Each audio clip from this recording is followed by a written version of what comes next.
I still remember the first time I walked into that apartment. It looked perfect. Clean floors, big windows, and everything smelled like fresh paint and lemon cleaner. The landlord handed me the keys, smiled, and said, "You'll be happy here." I believed him. I really did. At first, everything was fine. The kitchen was small but neat, the bedroom had just enough space, and the bathroom had this big old mirror above the sink, one of those wide ones that go from wall to wall. I liked it. It made the room feel bigger. I didn't think much about it then. But now, I wish I had. The first night, I didn't sleep well. I chalked it up to the usual moving stress. New place, new sounds, the heater clicking, the fridge humming too loudly. Nothing weird, just normal apartment stuff. But even then I felt watched. Like someone was standing just behind me. I kept looking over my shoulder, but no one was there. I even laughed at myself a few times. "You're being stupid," I told myself. I should have listened to that feeling. The next morning, I was brushing my teeth, eyes half closed, when I noticed it. In the mirror, my reflection seemed not wrong exactly, just a little slower. Like I turned my head, and then she turned hers a beat later. Not even a second. But I noticed. I froze, toothbrush in my mouth, staring. It looked just like me. Same hair, same clothes, same sleepy face. But not me. I blinked. So did she. I raised my hand. She did too. This time, in sync. I waited, and nothing strange happened again. Maybe I was just tired. Maybe it was a trick of the light. I finished brushing and went on with my day. But I kept thinking about it. The next evening, I was brushing my hair in front of the same mirror, and I decided to test it. I made a quick movement, raised my hand sharply, like a wave. My reflection matched it perfectly. Normal. I exhaled, relieved. I turned away. I was about to leave the bathroom when something made me look back. The mirror was still, but she was still looking at me. I froze. My back was to the mirror, and yet her eyes were locked onto mine. Not my back. I spun around, heart pounding, and suddenly everything looked normal again. Just me, standing there, breathing too fast, staring at my own scared face. I ran my hands over my face, over the sink. Cold porcelain. Was I losing my mind? I told myself it was stress. I told myself moving into a new place alone could mess with your head. That mirrors can play tricks on your brain, especially at night. I told myself a lot of things, but none of them made me feel better. That night, I covered the bathroom mirror with a towel. It felt childish, but I didn't care. I just didn't want to see her again. Not after that. But at 3:12 a.m., I woke up to a sound. A soft, dragging sound, like fabric being pulled. I stayed in bed, heart racing. Then I heard it again, and a soft thud. I got up slowly, every part of me screaming not to. I stepped into the bathroom. The towel was on the floor, and the mirror was bare. She was smiling, and I wasn't. My legs gave out for a second. I grabbed the door frame to stay standing. I blinked hard, once, twice, and the smile was gone. Just my own terrified face staring back at me again. But I know what I saw. She smiled first. I didn't. And I think she's still in there. I didn't sleep after that. I sat on the couch with all the lights on, staring at nothing. Every little sound made me jump. The fridge clicking on, the wind brushing the windows, even the creak of the ceiling. It was like the whole apartment had come alive, whispering things I couldn't understand. Or maybe it was just me. Maybe I was losing it. But no, I saw her. That wasn't my imagination. By morning, I had convinced myself to be logical. Mirrors don't smile by themselves. Reflections don't move on their own. There had to be an explanation. I told myself I'd look up mirror illusions online, or maybe even talk to someone about it. A friend, a doctor, anyone. But first, I had to face the mirror again. I waited until daylight poured into the bathroom. Sunlight makes things feel safer, right? I took a deep breath and stepped inside. Everything looked normal. The towel was still crumpled on the floor, right where I found it. I picked it up and stood in front of the mirror again. She was gone. Just me, standing there. Pale, tired, but normal. I waved. My reflection waved back, perfectly in sync. I even made a stupid face just to be sure, stuck my tongue out, squinted my eyes. Everything matched. Still, I didn't trust it. So I did something I've never done before. I tested it. I set up my phone on the bathroom shelf, pointed at the mirror. I hit record. Then I stood in front of it, perfectly still, for 2 whole minutes. I didn't move at all. I just stared. So did the reflection. Nothing strange happened. When I played the video back, I almost felt silly. It looked totally normal. No delay. No weird smiles. No creepy glitches. Just me, staring awkwardly into a mirror like an idiot. But when I was about to delete the video, something stopped me. Right at the end, the last half second, something flickered. I rewound and slowed it down. Right there. As I turned to stop the recording, my reflection didn't. She stayed facing forward for a split second longer. It was fast, barely noticeable, but I saw it. She lagged behind, like she wasn't finished looking at me. I paused the video at the exact frame. Me turned to the side, walking away, but the reflection still facing the camera. Still facing me. I dropped the phone. The sound echoed in the bathroom like a slap. My hands were shaking. I picked it back up and stared at the screen. That frozen frame burned into my eyes. That wasn't me. That couldn't be me. I didn't know what to do. I didn't want to sleep. I didn't want to be alone. So I did what I always do when I feel scared. I called my best friend, Nor. I didn't tell her everything, just said the apartment felt weird, that I didn't feel alone in it. She laughed and said, "Well, it's your first place on your own. That's a big deal. You're probably just adjusting." I wanted to believe her. She offered to come over the next day. Said yes. But that night, I felt her again. In the mirror. She wasn't just watching this time. She was mimicking me. I caught her copying my exact routine, brushing hair, touching face, step for step, but just a second too late. Like she was learning and getting better at it. Each time, the delay was shorter. Each time, she looked a little more like she knew me. I whispered to myself, "What do you want?" She didn't answer, but she smiled again. And this time, I saw her mouth move. She whispered too. I couldn't hear her, but I swear she said my name. I didn't go to work the next day. I told my boss I was sick, which wasn't a lie. I felt sick, not in my body, but in my head. Everything around me felt like it was pressing in, like the air was too heavy, like the walls were listening. But most of all, it was the mirror.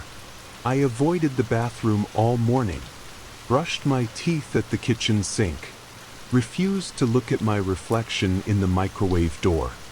Even my phone's selfie camera made me flinch. I didn't want to see her again. I couldn't, but I knew I would have to. Nora came by around noon.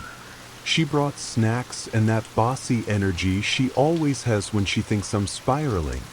As soon as she walked in, she said, "Okay, show me the haunted mirror." I forced a laugh. "It's not haunted, just weird." She raised an eyebrow and walked straight to the bathroom like she owned the place. I followed, heart pounding. She looked at the mirror, then back at me. "It's just a mirror." "I know," I said, "but sometimes it's not." I explained everything. The delay, the smile, the video. Nora listened without interrupting, which was rare for her. When I finished, she tilted her head and said, "Let's record it again. Together." I hesitated. If there's something weird, she said, we'll catch it. And if there's not, then maybe you can stop freaking out and sleep like a human being. I agreed. We set up the phone again. This time, both of us stood side by side in front of the mirror. Nora made faces, did little dances, even said something like, "Come on, spooky twin, show yourself." I couldn't laugh. I watched every movement, every flicker of her reflection. And mine. The phone recorded for 3 minutes. Nothing strange happened until we played it back. We sat on the couch, staring at the video. Everything looked fine at first. Nora was doing her usual over-the-top stuff. I was stiff as a board beside her. But near the end, around the 2-minute mark, I saw it. Not both of us. Just me. My reflection hesitated. It blinked slower than I did. It scratched its cheek half a second late. Nora didn't notice at first, but I paused and rewound. Showed her the exact moment. That's when her smile faded. She leaned in, staring at the screen. That's weird. Maybe a glitch? We rewound it again. Watched it in slow motion. And this time she saw it too. At the very end, as we turned to stop the recording, my reflection looked back at us. Not Nora's. Just mine. Her reflection turned when she did. But mine stayed still, eyes locked on the camera. Locked on me. Nora sat back, suddenly quiet. I whispered, "You see it, right?" She nodded slowly. That's not normal." We didn't talk much after that. Nora stayed a few more hours, but I could tell she was uncomfortable. She kept glancing at the hallway, at the bathroom door. She even asked, "Have you checked behind the mirror?" I hadn't. That idea hadn't crossed my mind. But now it was stuck there, pulsing like a drumbeat. After Nora left, I stood outside the bathroom for almost 10 minutes, just staring. I didn't want to go in. I didn't want to see her again. But I had to know. I grabbed a flashlight and stepped inside. The mirror was quiet. My reflection looked tired but normal. I opened the cabinet. Just shelves. Toothpaste, cotton balls, painkillers. Nothing strange. But then I noticed something. The back panel of the cabinet, it wasn't flush. One corner looked loose, like it had been pried open before. My fingers trembled as I touched it. The wood gave way with a soft pop. Behind it was empty space. Not wall. A gap. Big enough to crawl into. A hidden space behind the mirror. And inside, in the darkness, I saw it. A single fingerprint, pressed into the dust. From the inside. I stared at the gap behind the mirror, my heart pounding so loud I was sure it would break the silence. The air inside smelled cold and old, like a forgotten basement or a secret no one wanted me to find. My hands were shaking, but I couldn't turn away. I needed to know what was inside. I grabbed a flashlight from the drawer and carefully crawled into the narrow space.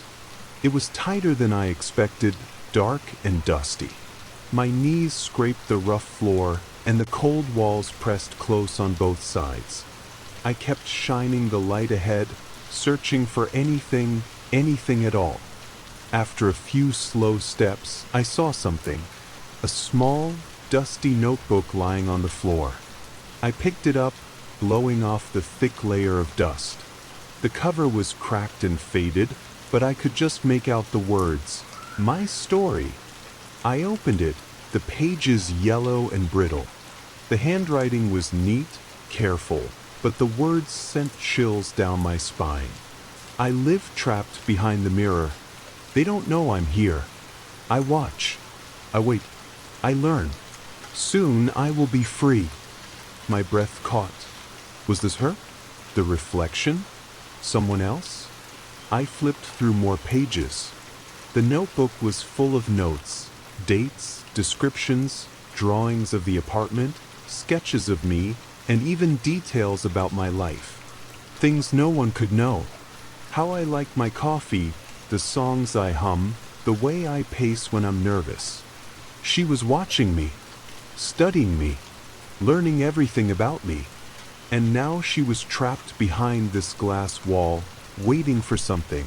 A plan. I closed the notebook, my hands trembling.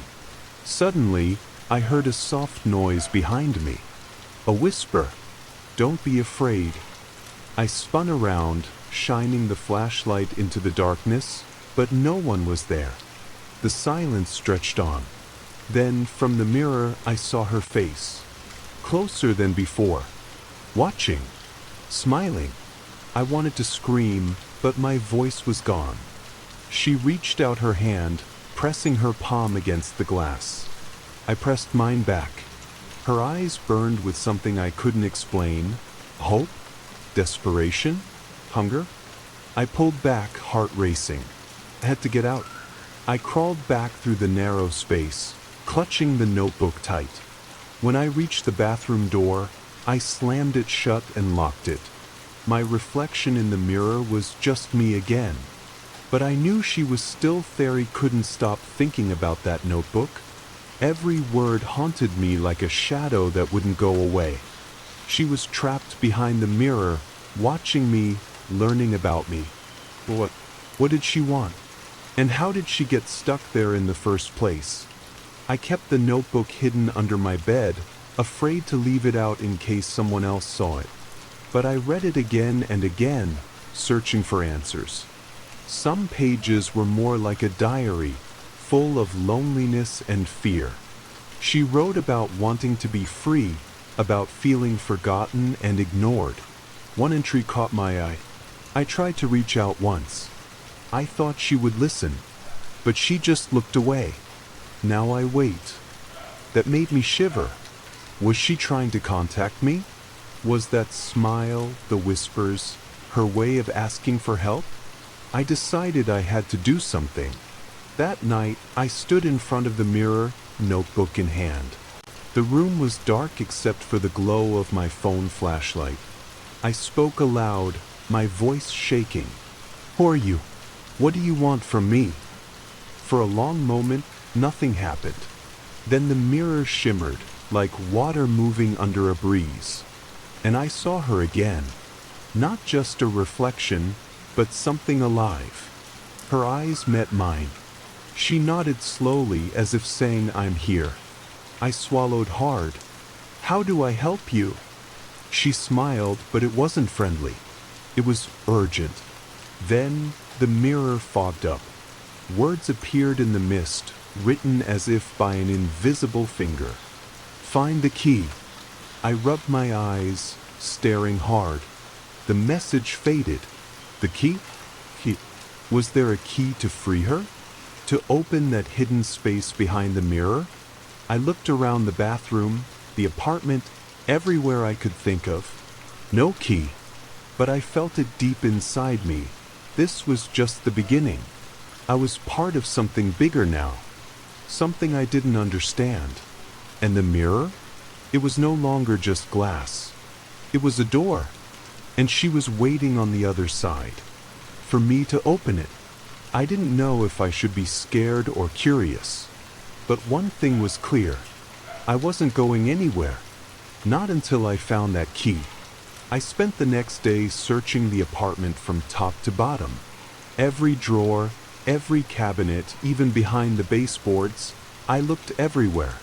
The idea of a hidden key somewhere made no sense, but I couldn't shake the feeling that it was real. That mirror wasn't just a mirror. It was a prison, and the key was the way to unlock it. Hours passed. My hands grew sore from moving things around. I was starting to lose hope when I heard a soft clink from the living room.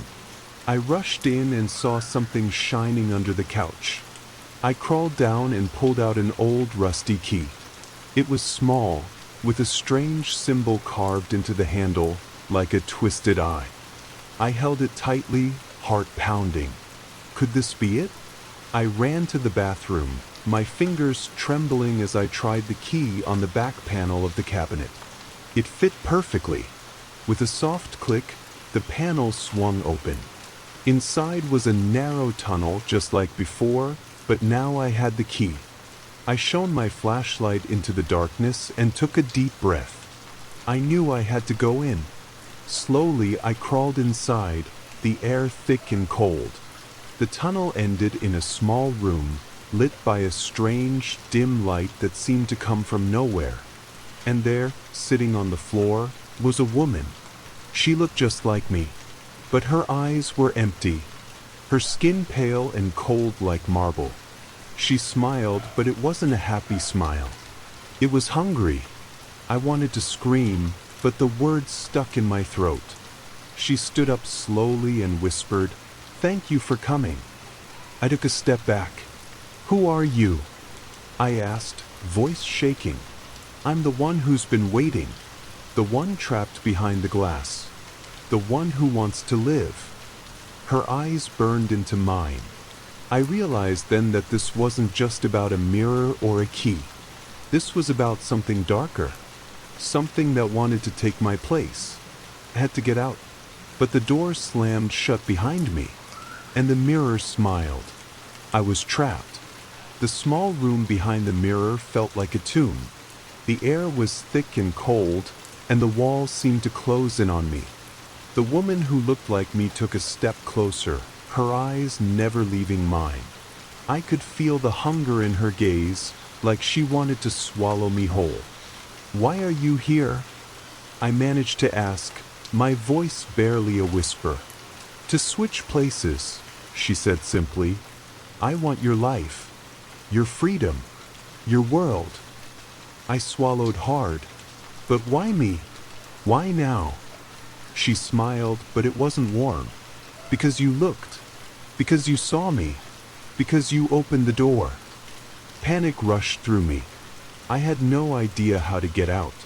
The door behind me was solid, no handle, no lock. Just smooth cold glass. I searched for another way. My flashlight flickered, then died. Darkness swallowed the room. Her voice echoed softly in the blackness. "Don't be afraid. Soon you'll be me." I could hear her moving closer, her breath cold against my skin. I fought to stay calm, to think. Then a memory hit me, the notebook. The words about watching, waiting, learning. Maybe she needed me to help her escape, but I didn't want to be replaced. I forced myself to speak. "What happens if I say no?" She laughed, low and cold. "You can't say no. Not anymore." Suddenly, the walls began to shimmer like water. My reflection in the glass twisted, becoming her, darker, sharper, more alive. I felt myself slipping, like falling into a deep river. But then, from somewhere deep inside, I found a spark of strength.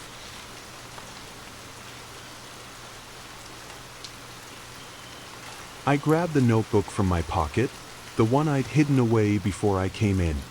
I opened it and read aloud, "I'm not yours to take." The room shook. The woman screamed, a terrible sound like glass breaking.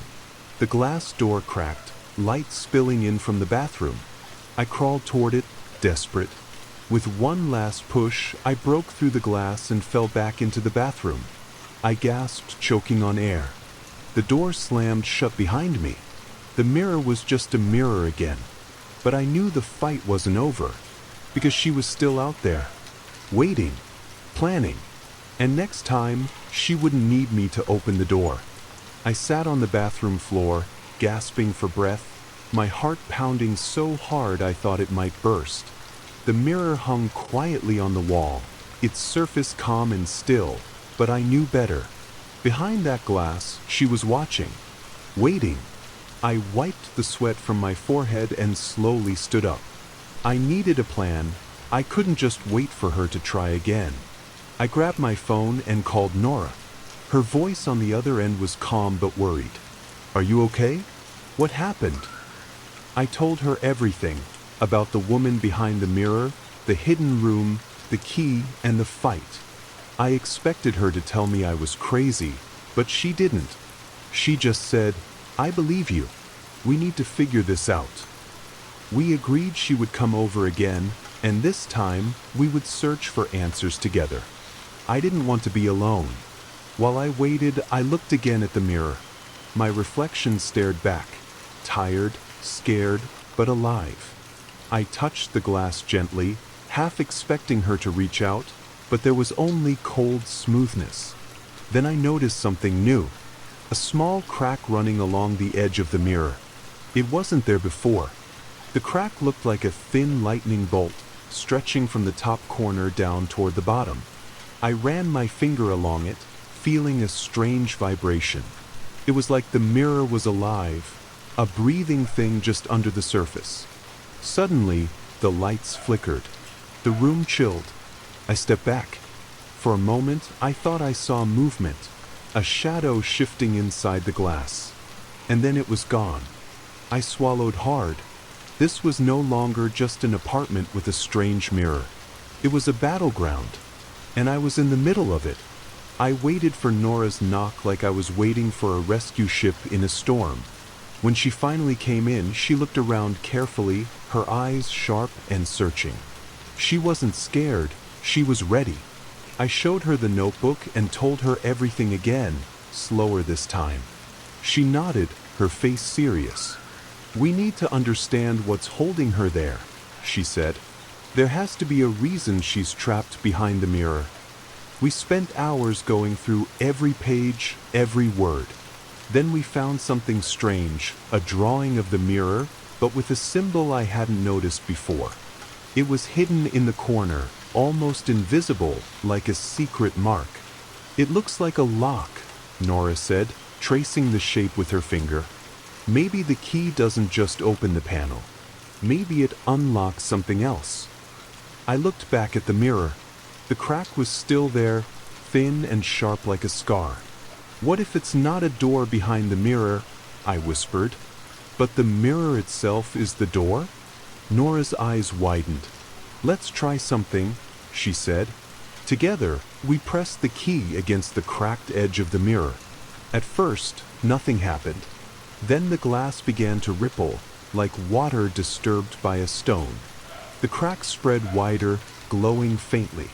A cold wind blew through the room, carrying a whisper that chilled me to my bones. "Open the door." I looked at Nora. She nodded, her hand steady. I pushed the key deeper into the crack. Slowly, the mirror shifted, sliding open like a heavy door. Behind it was darkness, but also something else. A soft light glowed far inside.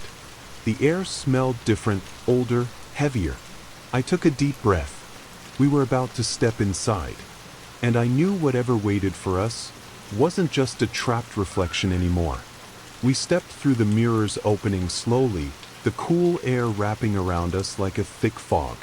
The light inside was dim but steady, casting strange shadows on the walls. It felt like walking into a different world, one that was quiet but full of secrets. The space was small and narrow, like a tunnel carved from glass and stone. Every step echoed, and I could feel my heart beating loud in my ears. Nora held my hand tightly, her grip the only thing keeping me grounded. As we moved deeper, I noticed something strange. The walls were covered in words, written in the same handwriting as the notebook. They told stories of loneliness, fear, and hope. It was like the place itself was alive, telling us her story. Then we reached a door, old, wooden, and cracked. It had the same strange symbol as the key. I inserted the key carefully, and the door creaked open. Inside was a small room, empty except for a dusty chair and an old mirror leaning against the far wall. I felt a chill run down my spine. The mirror's surface rippled, and suddenly her face appeared, the woman who looked like me, but darker, colder. She smiled. "Welcome back," she said softly. "I've been waiting." I swallowed hard, gripping the key tighter. "What do you want from me?" I asked. "To live," she said simply. "To take your place. To be free." Nora stepped forward, holding up her phone to record. "We won't let that happen." The woman's smile faded. The room shook. Glass cracked. I realized then that this was no ordinary mirror. It was a prison, and she was its prisoner, but also its master. The fight wasn't over. It was only just beginning. The room trembled as the woman's face in the mirror twisted into something dark and angry. The light flickered and shadows stretched like fingers, reaching toward us. I could feel the cold creeping in, freezing the air around us. Nora gripped my arm tightly, her eyes wide with fear but determined. "Stay close," she whispered. I nodded, but my legs felt like lead. The woman stepped out of the mirror, not fully, but enough to make my blood run cold. Her eyes burned with hunger, and her smile was a cruel, broken thing. "You can't stop me," she hissed. "I've waited too long." Nora raised her phone, its screen glowing bright, shining a light on the dark figure. But she didn't just record. She spoke, reading aloud from the notebook. "You are bound by words, by the stories you tell yourself. You cannot escape until the story ends."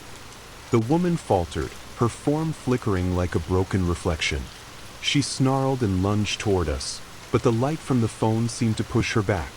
I remembered the notebook in my hand. Flipping to the last page, I found the final words. "Only truth can break the mirror's curse."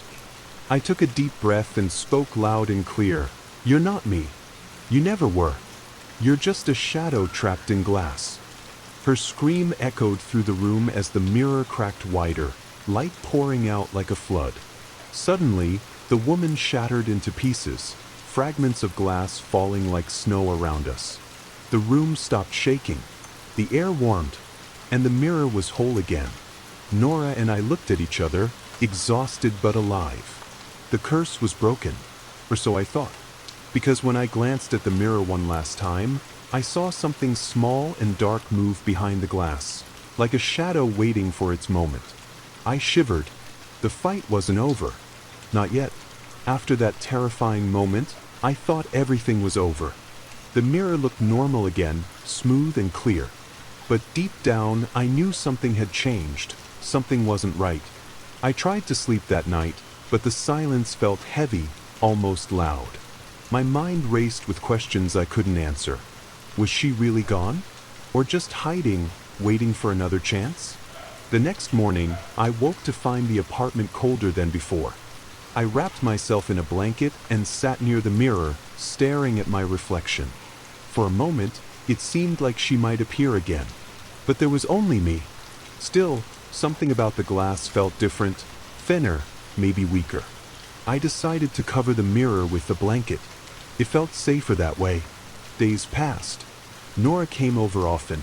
We talked, planned, and tried to figure out how to protect me from whatever that woman was. We looked for rituals, legends, anything about mirrors and trapped souls. One afternoon, Nora found an old book in the library about mirror curses.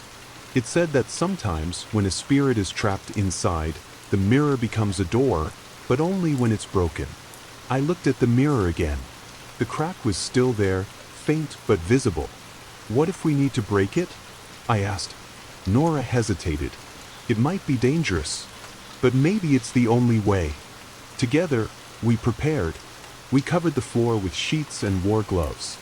I held the key, the notebook, and a small hammer Nora brought. My hands shook as I lifted the hammer. I thought about her, the woman who wanted my life, the shadow trapped behind the glass. And I made a choice. I raised the hammer and brought it down. The mirror shattered with a loud crash. Glass exploded everywhere, sparkling like stars in the sunlight. For a moment, nothing happened. Then the air shifted, and I knew the door was finally open. But what came through next was something neither of us expected.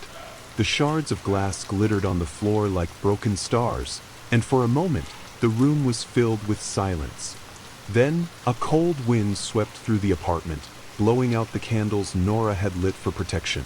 The broken mirror was no longer just glass, it was a doorway, and something was coming through. From the darkness beyond, a shadow moved.